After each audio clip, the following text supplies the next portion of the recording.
Nightcast. Stephen Lloyd Gilbreth brings you the current news from the world today and how it relates to Bible prophecy. Understanding the end-time events leading to the peaceful world tomorrow. Ladies and gentlemen, Stephen Lloyd Gilbreth. Good evening, friends, and welcome to this December 25, 2014 edition of Nightcast. I'm just noticing something funny happening on our screen. Oh, I guess that's just because I've still got to set things a little different to get things working properly here, friends. But our opening story tonight, on this day that the world calls Christmas Day, as the Pope speaks from the balcony of the Vatican in Rome of peace and religious things. Elsewhere, Pakistan is to set up a military, not just a military, but is to set up military courts to speed up terrorism-related cases following a massacre that we reported to you at a school a little more than a week ago. Prime Minister Sharif says the move would help ensure, quote, terrorists pay the price, end quote, for their, as he called it, heinous acts. Well, it was extremely heinous acts. However, of the 500 people now awaiting the death penalty, 200 are being held on non-terror-related offenses. One of those prisoners is 24-year-old Shaukat Hussain, whose lawyers say he confessed to a crime that he didn't commit after being tortured for months at the age of 14. The BBC's Shamay Khalil met his family in Islamabad. A family in distress. Their youngest member on death row for 10 years. Shafkat Hussain was 14 when he was allegedly tortured into confessing murder and sentenced by an anti-terrorism court. Now he's among those to be executed after Pakistan lifted its moratorium on the death sentence. Shafkat left home in search of a job more than a decade ago. His mother hasn't seen him since. I feel like I'm going mad because of what's happened. I nearly lost my eyesight as I cry so much. My whole life has been destroyed. His legal team say they presented evidence to court which showed Shafkat was under duress when he confessed and that he was a minor at the time of conviction. They also say the case has nothing to do with militancy. His brother says Shafkat did not get a fair trial. He was tortured for months. The court should consider how young he was back then. It will be a big injustice if he is hanged. Shafkat Hussain's case is not the only one. Lawyers here tell us that of the 500 people set to be executed in the next few weeks, at least 200 are not terror-related cases. There's huge pressure on both the political and the military leadership to prove that they can stand up to militants. But there are worries that with this wave of executions, the proper legal measures are not being followed. Human rights organizations and legal charities say the death penalty is not the answer to combating militancy. Well, I think what government is trying to say to people is that they're actually fighting terrorism, and what I think it is in reality is vengeance, an act of vengeance. The lifting of the moratorium is a knee-jerk reaction which has nothing to do with combating terrorism or stopping acts like what happened in Peshawar. It's just to appeal to the masses, and it's just going to put people who have faced miscarriages of justice on execution list. Shafkat Hussain's lawyers say he could be hanged in the next few days after the court rejected their appeal. They'll have to take the case to the country's Supreme Court. For Shafkat's family, however, there's nothing to do now but wait and pray. Shaima Khalil, BBC News, Islamabad. Friends, of the incident, the big attack last week where the Taliban fighters attacked an army-run school in Peshawar, killed 152 people, including 133 children.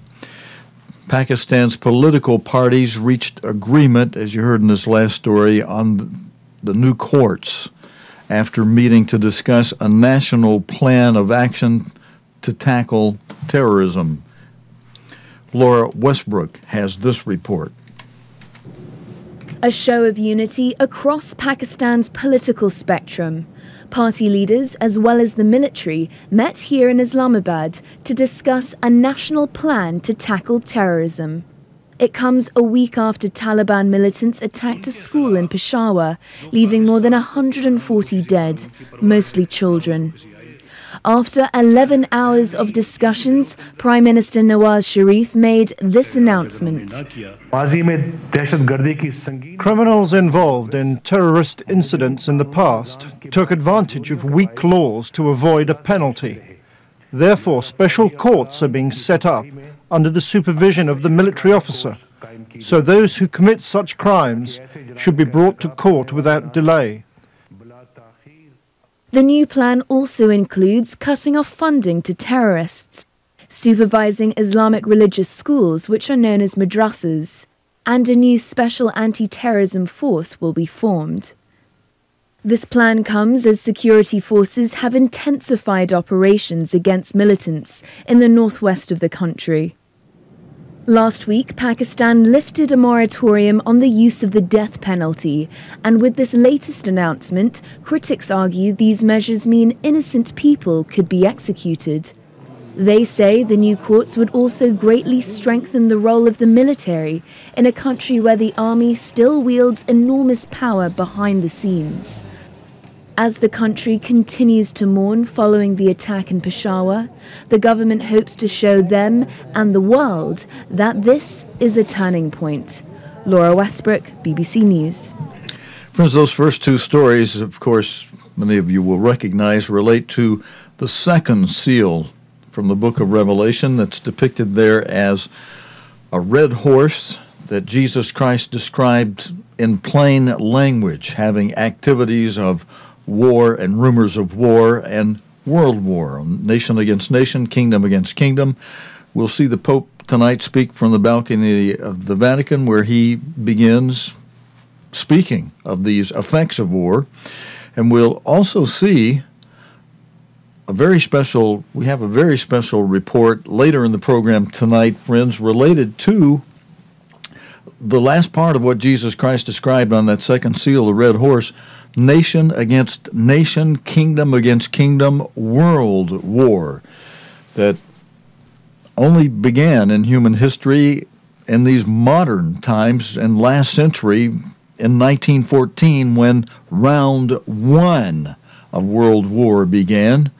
Of course, many of you well know round two resumed between 1939, 1940, and 1945, and now we've been in a long recess, a long truce as if it were, and yet not a truce, because there have been many wars and rumors of war going, even though not world war, but war just continuing here and there pretty much since the end of round two of World War.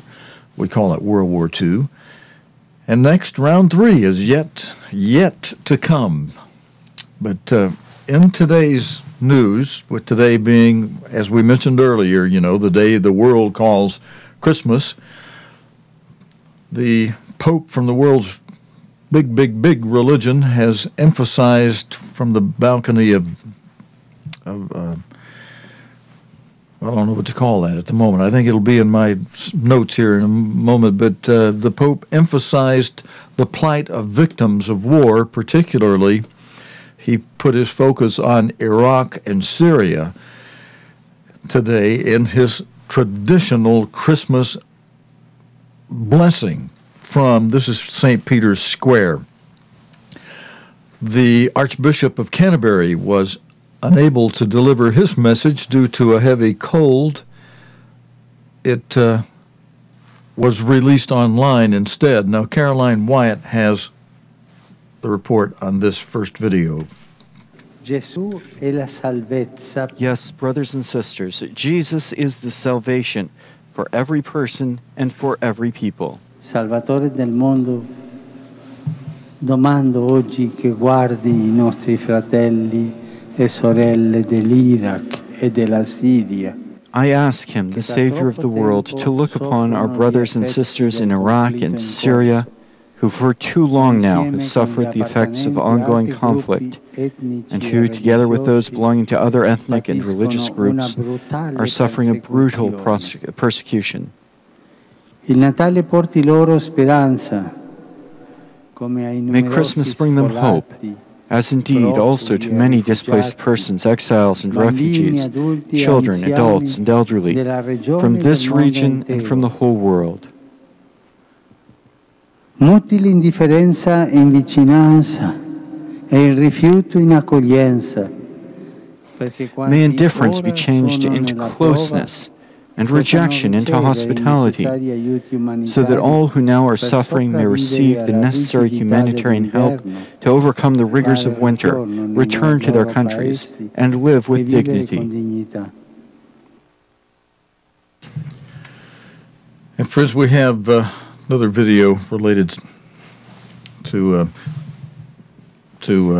this first seal, the Pope speaking. This is from St. Peter's Square. It's St. Peter's Basilica, they call it.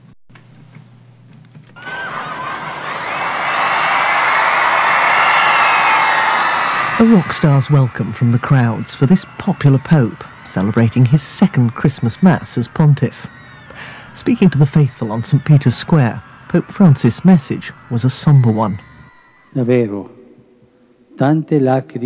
He said that truly there were so many tears in the world this Christmas, from those suffering Ebola in Africa to children dying in the Middle East. I nostri fratelli e sorelle dell'Iraq e della Siria. I ask him, the Saviour of the world, to look upon our brothers and sisters in Iraq and Syria who for too long now have suffered the effects of ongoing conflict.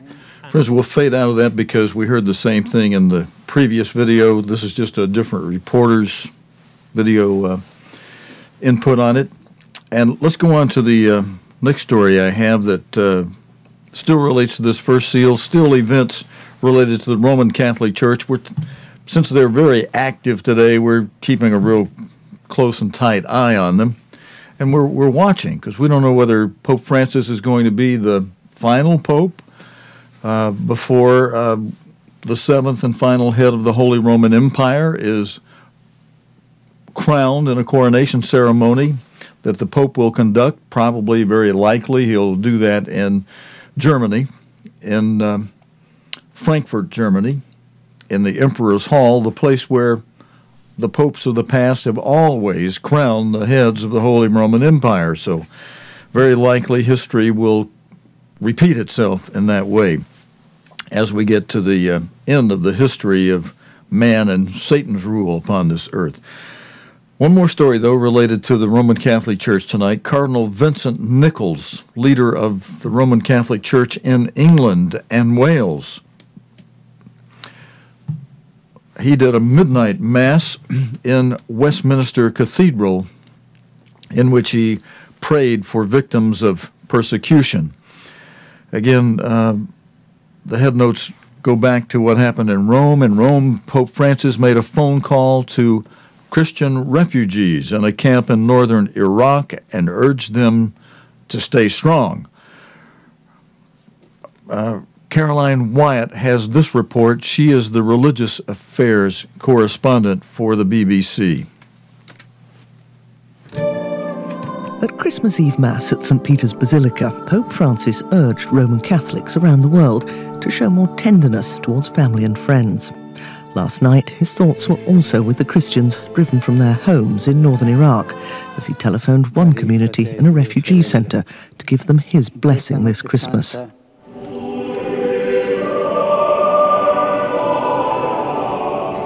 Here in the UK, at Westminster Cathedral, the leader of Catholics in England and Wales, Cardinal Vincent Nichols, echoed that message. This is the night which changes everything. He told the faithful that Jesus came in vulnerability to teach the world love.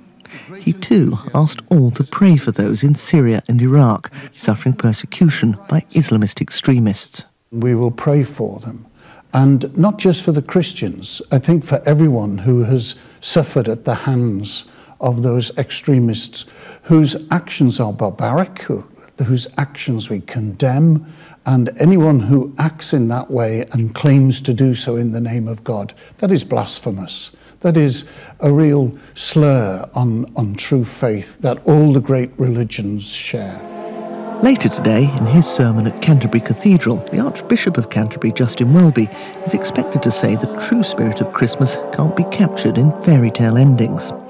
He'll remind worshippers that the battlefield truce on this day in 1914 between British and German troops was all too brief, but that Jesus came to transform that reality. The message here was one of love and the lessons taught by a vulnerable child, teaching compassion for the poor, the lonely and the persecuted, as so many Christians and others are in the Middle East and across much of the world today. Caroline Wyatt, BBC News at Westminster Cathedral. Friends, you heard Caroline Wyatt mention toward the end of her report how events happened between the French and German soldiers on the world's Christmas Day in 1914, at the beginning of round one of World War. And there's a story from today's news related to that I want to end tonight's program with. And it's a little bit of a lengthy report, a lot of pictures, and no video. Well, yeah, there is one video, one excellent video. I'll have to read most of it to you. I hope you'll stay with me at least through the video. If you have to leave early tonight for any reason, or you find this boring or whatever as we're going through it, I'll go ahead and say so long to some of you that may tune out early and remind you that this being Thursday night, we don't have a program on Friday or Saturday night, so we'll be back Sunday night for those of you that may tune out just a little early. I'll say that again at the end of the program, though. But this story, very, very interesting and moving story, and very relative to the future, in that, as Mr. Herbert W. Armstrong has told us and advised us, and the Bible is full of the prophecies on it, rounds 1 and rounds 2 of World War are not the end of World War. There's a round 3 coming, and so and Jesus Christ will be stepping in at that point, because the weaponry we have now, once World War III starts, forget it. Mankind, the end of World War III would be the annihilation of all mankind from the face of this earth. Man would wipe himself off, except that Jesus Christ promises in Matthew 24 to step in and prevent man from destroying mankind. Let's take a look at just a couple of verses in Matthew 24, verses 20, 21, 22, where Christ says, "For then shall be great tribulation, such as was not since the beginning of the world to this time, no, nor ever shall be." The coming time during World War III is going to be the most treacherous, most evil, most horrible time on the face of the earth ever. Nothing before it ever has been as bad as what it will be, and thankfully nothing after it again will ever again be as bad. And Christ says, this is Christ's words here, he's being quoted by Matthew, "And except those days should be shortened," should be cut short, "there would be no flesh saved alive. But for the elect's sake, those days shall be shortened by Christ's return and intervention to stop it all."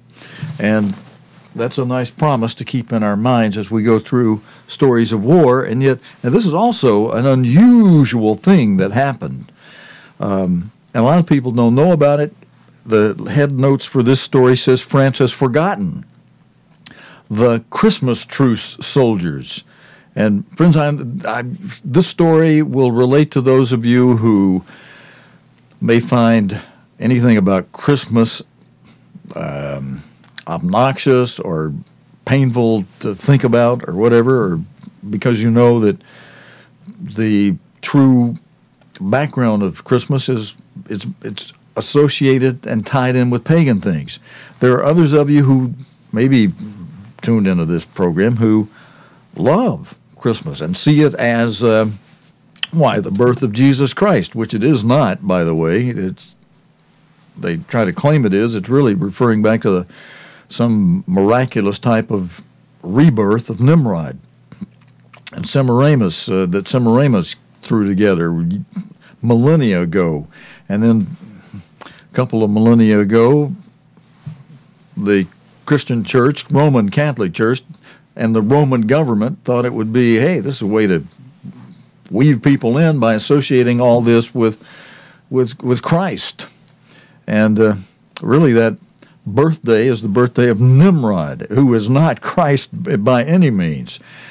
But let's go through this story. Whether you love Christmas or hate it, know that it's pagan, or are yet to find that out.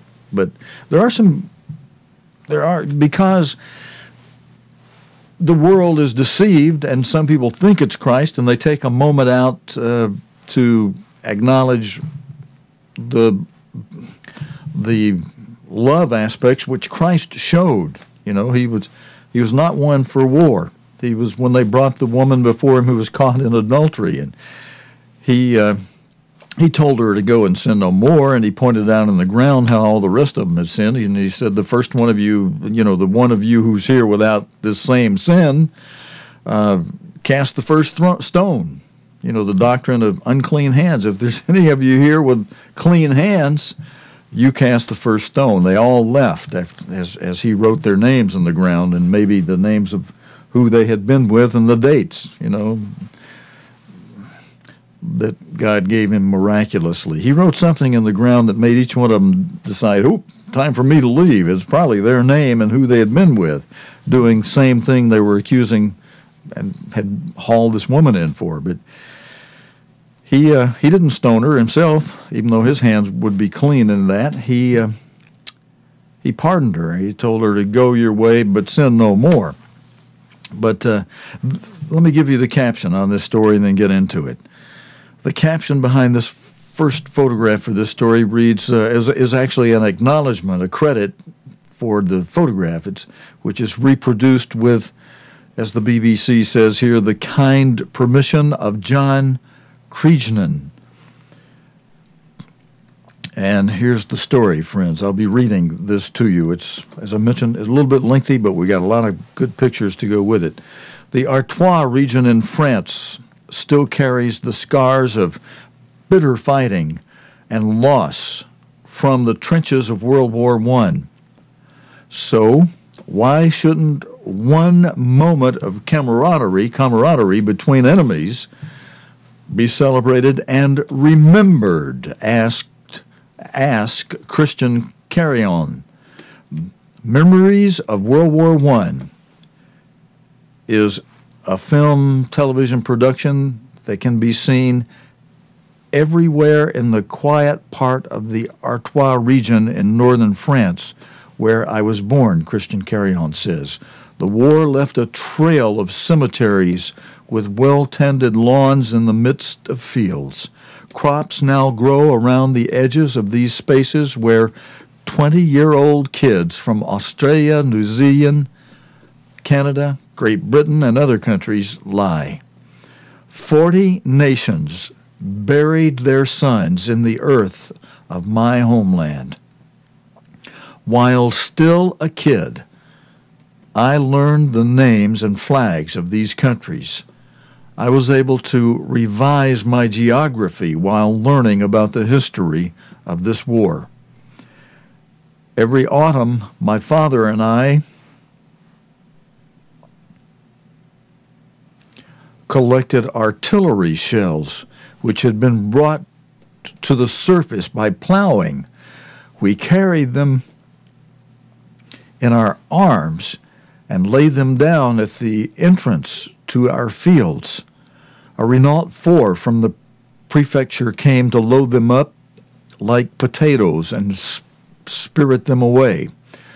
Researchers have estimated that the Earth will continue to give its own unique account of the Great War, World War I, for a further 7 centuries.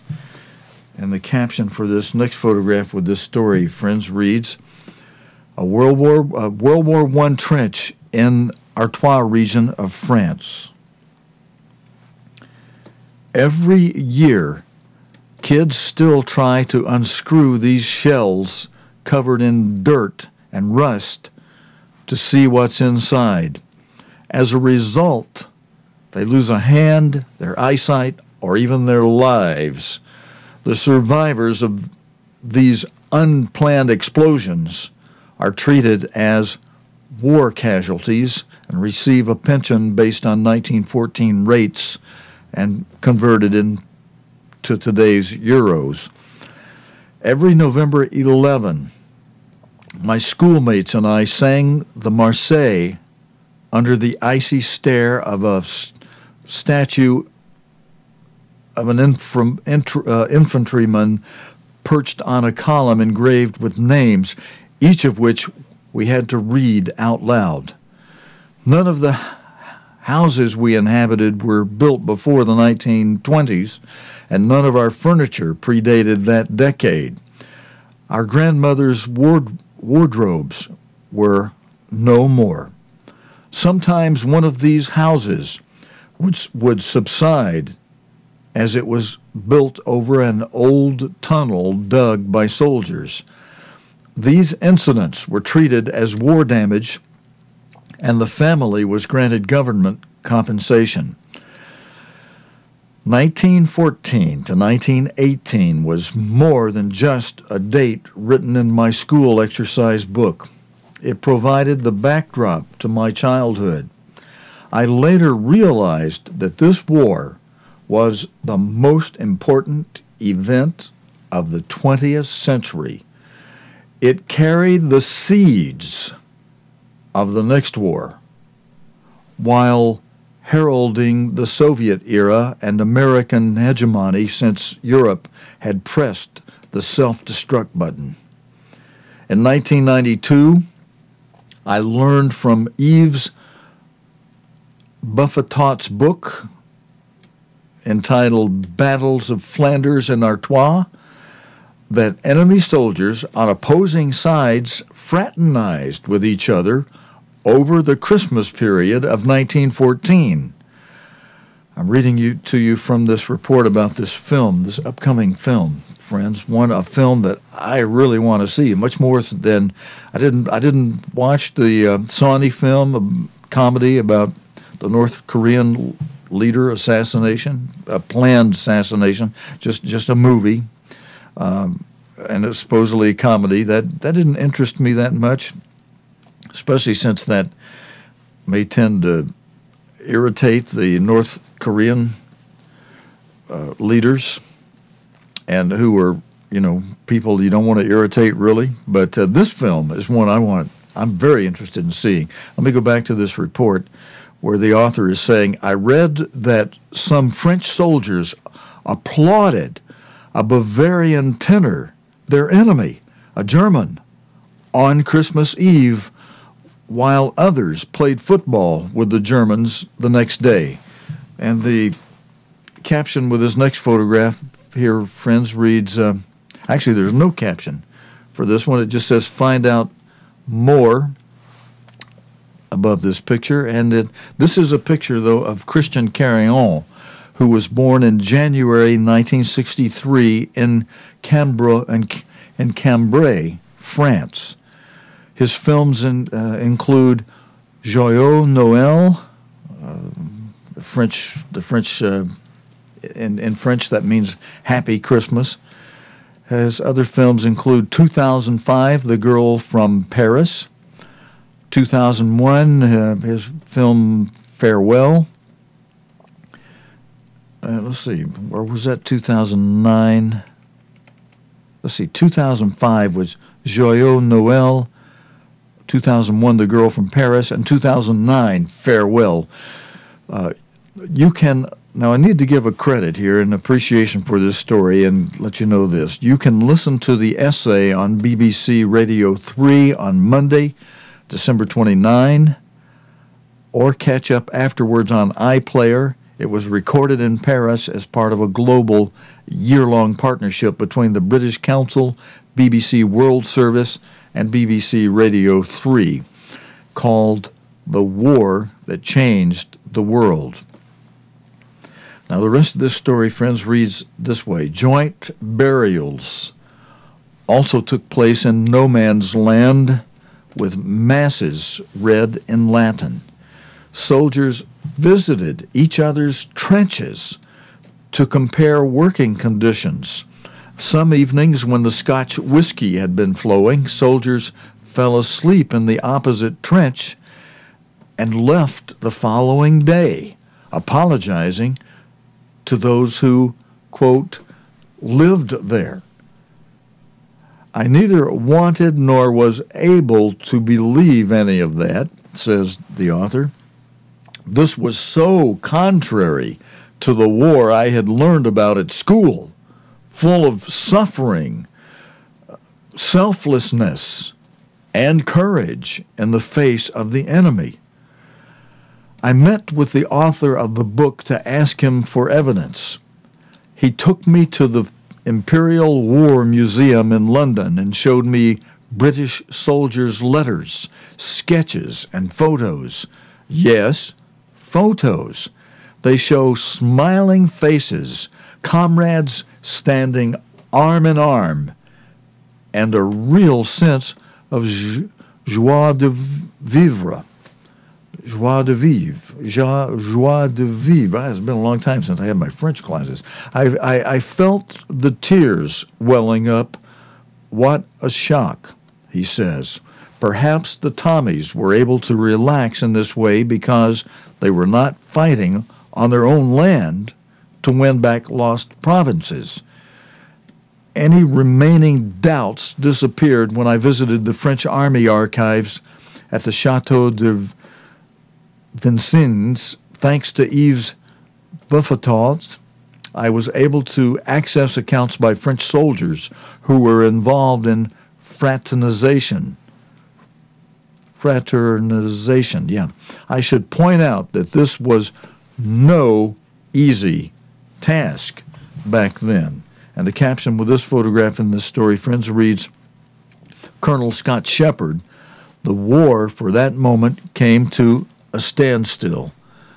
Without the historian's knowledge of the habits and customs of such facilities placed under military authority, I'm sure I would never have been able to read these reports and accounts. To obtain, for example, the archives from the month of December 1914, where one can find the accounts of the fraternizations, it was necessary to justify the request on the pretext of working on the French attack of December 17. I rounded off my research in the World War I German Army archives in the BDIC in Nanterre. Germany must be given back a memory which belongs to it. The documents I consulted expressed the same desire to meet up, sing songs on Christmas Eve, and swap addresses with the intention of meeting after the war. When I returned home, several things dawned on me. A large number of soldiers of all nationalities in various locations along the front were involved in fraternization over Christmas 1914. As one British officer wrote, no man's land became every man's land. And then the caption with this photograph with this story, friends, reads, the UK may be busy commemorating the Christmas-truce of 1914 when soldiers on the World War I front line briefly made friends with the enemy. But few Germans have heard of it, and most would be startled to see it dramatized in a TV ad, writes Sebastian Borger of Berliner Zeitung. These overspills took the top brass by surprise.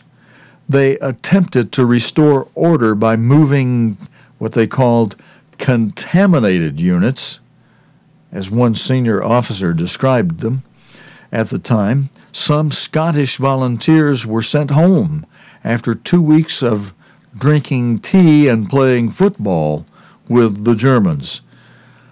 No one faced the firing squad for fraternization, as too many men had been involved. However, fraternization had particularly its memory from a French perspective. From a French perspective, it had to be broken. Had an entire population not been raised to surrender its young to the field of honor when the time came? That's a question. I didn't read that quite too well, friends. I'm reading you an article. Had an entire population not been raised to surrender its young to the field of honor when the time came? All this work had been undone in the space of an evening by singing from the opposite trench the sound of a harmonica or bagpipes, or a candle lit to guide those walking unarmed through no man's land. It made no sense that these men who set out on August 3rd would simply forget about December 25, Christmas. The newspapers in Great Britain and Germany gave accounts of the phenomenon of fraternization. Photographs were posted by the press on the banks of the Thames.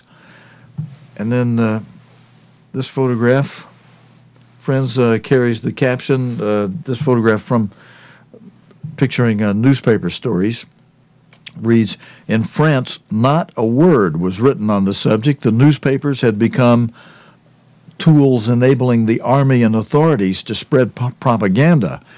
In the country that had given the world human rights, the press was no longer free. The press was no longer free. There was no question of fraternization being covered in newspapers which were in the pay of a government run by Raymond Poincaré, whose hometown was acquired by Germany in 1870. But why did no one talk about this after the war? There are no books or research on the subject. I felt this silence was a second punishment for the men of Christmas 1914. Friends, this is a historical article. I'm reading you the news report on it. Again, regardless of whether you understand Christmas is something pagan or don't yet know that yet, this historical event happened with men adopting a religious point of view for an evening and then for some days after that.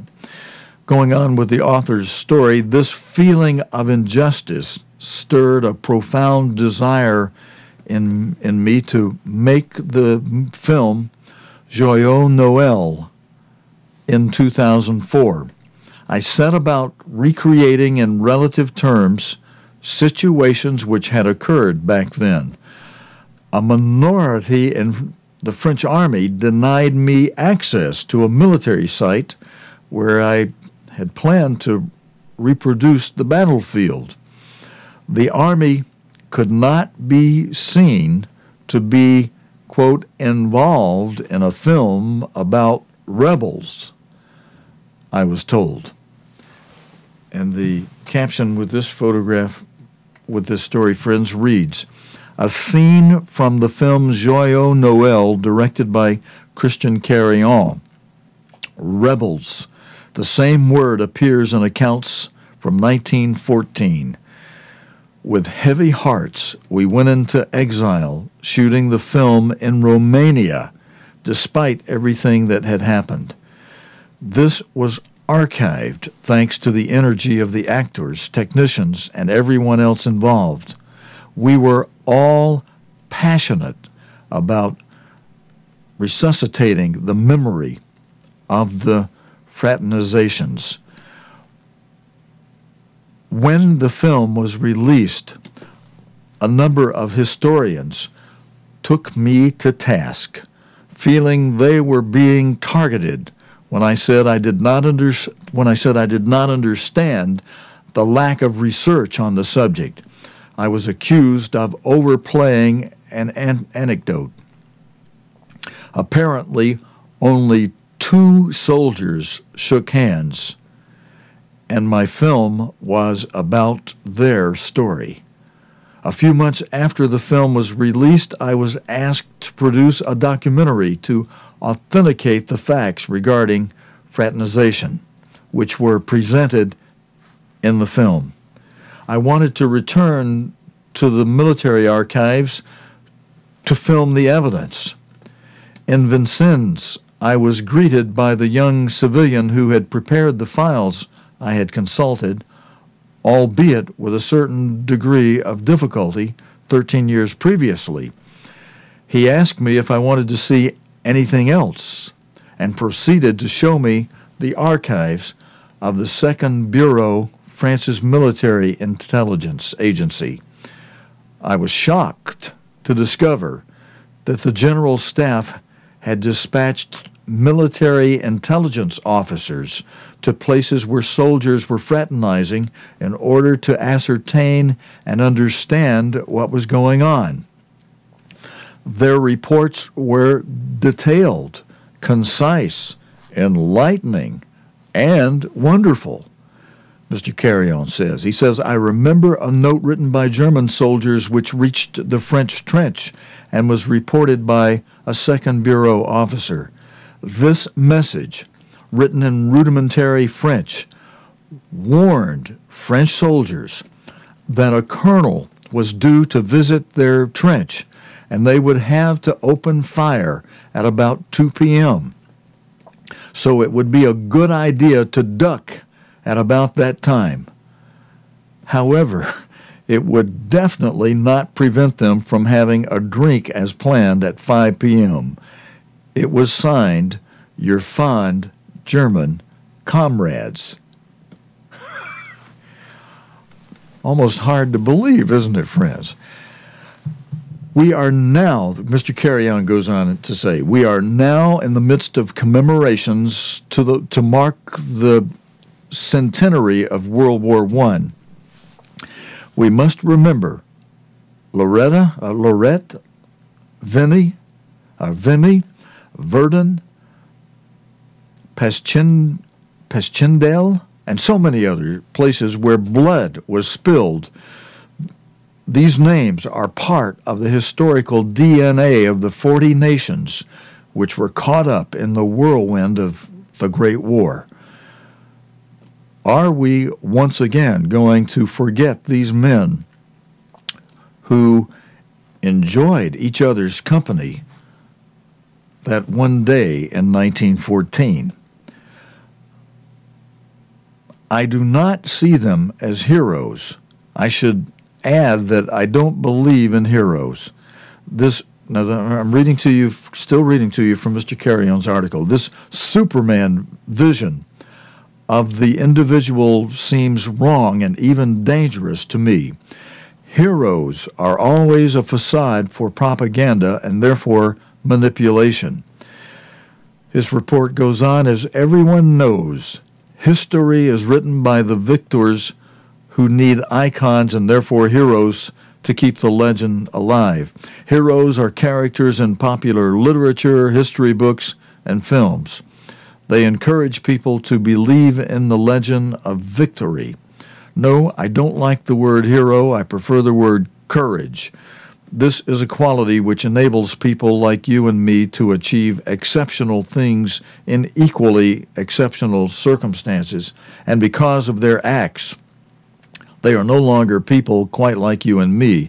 I believe it took a great deal of courage for those men in 1914 to walk unarmed through no man's land at night to meet their counterparts in the opposite trench. And yes, it takes a huge amount of courage to offer your hand and venture a fraternal gesture. And the caption behind this picture, part of this news story, friends, from today's news, reads, detail from a resin sculpture of a Christmas-truce handshake in Liverpool, UK. One of these men that left us an extraordinary account of the spirit of this fraternization, his name is Louis Barthas, a cooper in Odd Department before the war and a corporal during the 4 years of the conflict which he survived. Barthas wrote, shared suffering brings hearts together, dissolves hatred, and prompts sympathy among people, among indifferent people, and even enemies. Those who deny this understand nothing of human psychology. You know, friends, I'm going to back that up, read that part again, because some of us that may be going through something together in the future maybe can take some certain heart in this. Barthas wrote, shared suffering brings hearts together, dissolves hatred, and prompts sympathy among indifferent people and even enemies. And then he made the comment that those who deny this understand nothing of human psychology. French and German soldiers looked at one another and saw that they were all equal as men. He went on to make a wish from the depths of his trench near Arras, maybe one day in this part of Artois, the Artois region, they will erect a monument to commemorate this surge of brotherly feeling among men who hated war and who were forced to kill each other against their will. Louis Barthas is a spokesman for all those whose acts, stories, and memory have been denied. We want to grant his wish and erect a monument for men who were brave enough to make this brotherly gesture. And that's the end of that story, friends, although I believe there may be another picture. Yeah. This is the picture that should have gone with that last caption I read to you. The one man who braved no man's land and went out and shook the hand of one of his enemies at the beginning of that war. Friends, that's it for this report tonight, this Thursday night report. God willing, and the creek don't rise, we'll be back again Sunday night. And you know, now listen to me, in spite of giving you this story of history from Christmas Day back in 1914, and this being what the world calls Christmas today in 2014, 100 years later, that's just a historical story. Today is, on God's calendar, is just another regular day. We don't really know the birthday of Jesus Christ. We do know from history today was the birthday, a rebirth day of Nimrod, one who was a very ungodly man, one who became an enemy of God. So, and that's what this pagan day is really celebrating, is the birthday of that pagan, that enemy of God. But, you know, everybody doesn't know that yet. The world, like Revelation 12:9 says. I'll read this and then we'll close up, friends. Just to remind you. Some of you know this. It's a good reminder for those who do. Some of you don't know this yet. But it's in God's Word where he says, and giving credit where credit is due, and the great dragon was cast out, that old serpent called the devil and Satan. So no doubt about who's the real culprit, who's behind it all that we're talking about here. The whole world, the Scripture says. Not a few here, not a few there, but the whole world. Friends, that's it for tonight. God, again, we'll be back Sunday night. Thanks for joining me tonight. Until next time, your host, Stephen Lloyd Gilbreth, saying so long and good night, friends. You have been watching Nightcast with Stephen Lloyd Gilbreth. Nightcast can be seen Sunday through Thursday nights here on cogtv.org. Tonight's program is also available anytime on demand in the cogtv.org video archive.